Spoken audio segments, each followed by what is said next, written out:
बचपन में दादी नानी से कहानियाँ तो हम सबने सुनी होंगी और वो कहानियाँ होती भी थी बड़ी मज़ेदार। तो दोस्तों, आज आपके साथ में मैं एक ऐसी ही कहानी शेयर करने जा रही हूँ जो कि मैंने अपनी नानी से सुनी थी। उम्मीद करती हूँ कि यह कहानी आप सबको भी बहुत पसंद आएगी। तो चलिए कहानी को शुरू करते हैं। कहानी का नाम है कौआ हकनी। तो दोस्तों, बहुत पुरानी बात है। एक बार एक राजा और उसकी 3 रानियां थीं। वैसे तो राजा का राजपाट बहुत ही अच्छे से चल रहा था। उसके राज्य में किसी को कोई भी समस्या ना थी। सभी अपना जीवन सुखपूर्वक व्यतीत कर रहे थे। लेकिन राजा को एक बहुत बड़ी चिंता थी कि उसकी कोई भी संतान ना थी। राजा की दोनों बड़ी रानियां बहुत ही घमंडी व कुटिल स्वभाव की थीं, लेकिन छोटी रानी अत्यंत सुंदर, धर्म कर्म को मानने वाली, बहुत ही सरल और दयालु स्वभाव की थी। अपने इन्हीं गुणों के कारण वह राजा की भी सबसे प्रिय रानी थी और इसी बात से दोनों बड़ी रानियां उससे मन ही मन बहुत ही ईर्ष्या करती थीं। छोटी रानी नित्य ही ईश्वर की आराधना करती और तीनों के लिए संतान सुख की कामना भी करती थी। एक बार की बात है, तीनों रानियां कहीं जा रही थीं। तभी रास्ते में एक असहाय वृद्ध स्त्री ने उनसे सहायता मांगी। दोनों बड़ी रानियों ने उसकी कोई सहायता ना की, लेकिन जब छोटी रानी ने उसे देखा कि वृद्ध स्त्री तेज धूप में नंगे पैर चल रही थी, उसके दोनों पैरों में छाले थे और वह भूख प्यास से व्याकुल थी। छोटी रानी को उस स्त्री की ऐसी दशा देखकर बहुत दया आई। उसने यथासंभव उस वृद्ध स्त्री की सहायता की। उसी रात छोटी रानी के स्वप्न में वह वृद्ध स्त्री आई और देखते ही देखते एक सुंदर परी के रूप में परिवर्तित हो गई और रानी से बोली, बेटी, मैं तेरे दयालु स्वभाव से बहुत प्रसन्न हूँ। मैं तुझे संतान सुख का आशीर्वाद देती हूँ। कुछ समय पश्चात छोटी रानी गर्भवती हो गई।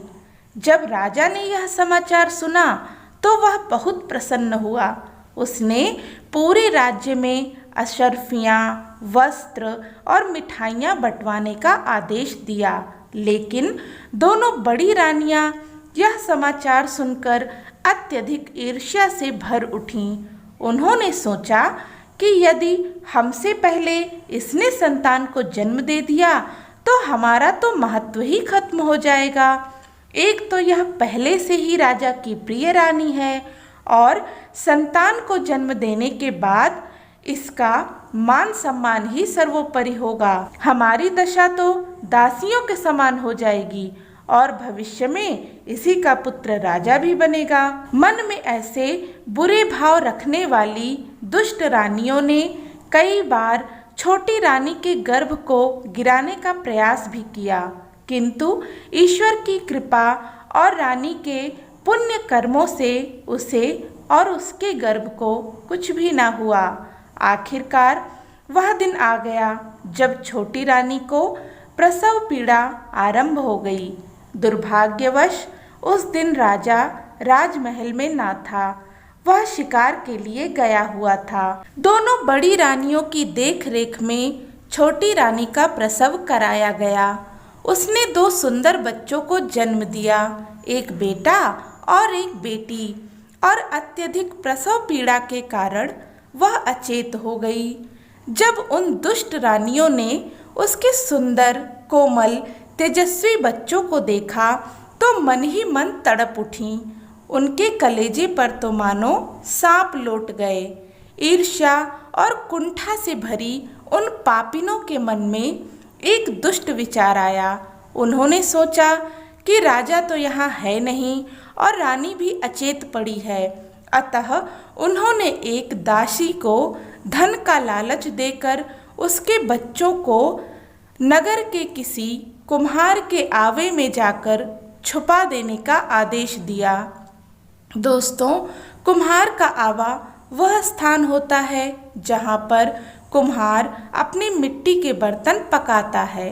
रानियों ने सोचा कि कुम्हार के आवे में दोनों नवजात शिशु जलकर मर जाएंगे और किसी को कुछ भी पता न चलेगा, और रानी के बच्चों की जगह उसके पास ईंट और पत्थर रखवा दिए। जब राजा शिकार से लौटा तो रानी के प्रसव का समाचार सुनकर अत्यधिक प्रसन्न हुआ।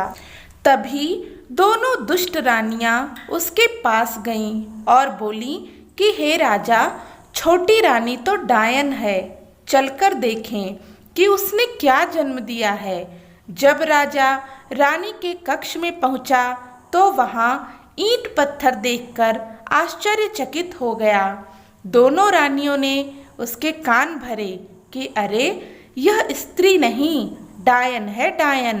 क्योंकि अगर यह स्त्री होती तो बच्चे जन्म देती, ना कि ईंट पत्थर। यह सब देख राजा अत्यधिक क्रोधित हुआ और उसने रानी को महल से निकालने का आदेश दिया। छोटी रानी को कुछ भी समझ में नहीं आ रहा था। वह सबके सामने बहुत रोई और गिड़गिड़ाई, किंतु किसी ने उसकी एक न सुनी और उसे महल से निकाल दिया गया। महल से निष्कासित रानी इधर उधर भटकने लगी। ना तो उसके पास वस्त्र थे और ना ही भोजन। वह इधर उधर भटकती और अपने दुर्भाग्य पर रोती। फिर उस रानी ने अपना पेट पालने के लिए लोगों के खेतों में कौवे हटाने का काम शुरू कर दिया। वह किसानों के खेतों से कौवे हटाती और बदले में लोग उसे भोजन व वस्त्र दे दिया करते। इस प्रकार छोटी रानी को लोग कौवा हकनी के नाम से बुलाने लगे।